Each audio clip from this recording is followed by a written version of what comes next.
అంటే నేను చెప్పేది ఈ సముదాయం చూడండి, ఆ క్యారెక్టర్ ఆఫ్ ద పీపుల్ చూడండి. సునీల్ కుమార్కి బహుశా అతను అనుచరుడు అనుకుంటా, బహుశా ఆ బోరగడ్డ అనిల్ అన్న అతన్ని సరే కలిచాడా మాట్లాడాడో మనకు తెలియదు, కానీ మాట్లాడినట్టుగా తర్వాత రికార్డులో పెట్టుకున్నారు.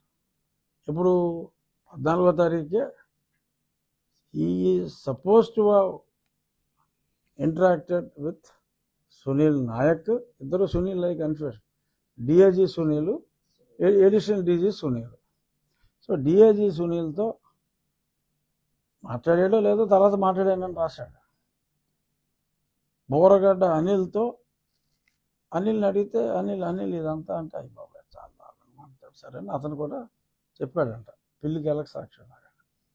సో ఈ 2 రిపోర్ట్లు వీళ్ళిద్దరిని ఇంట్రాగేట్ చేసిన తర్వాత ఈయన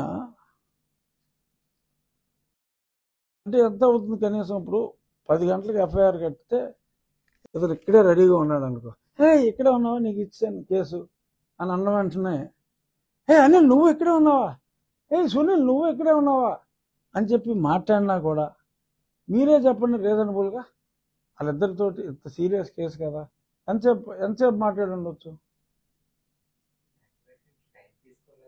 తీసుకోవాలి సార్.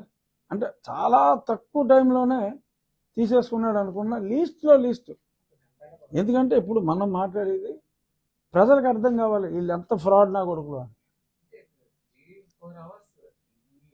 ఓకే 3 hours అనేది అంటే చాలా నీచంగా చేశారని చెప్తున్నాను కాబట్టి ఒక 3 గంటలన్నా పట్టాలి అనేది మామూలుగా రోజు పడుతుంది.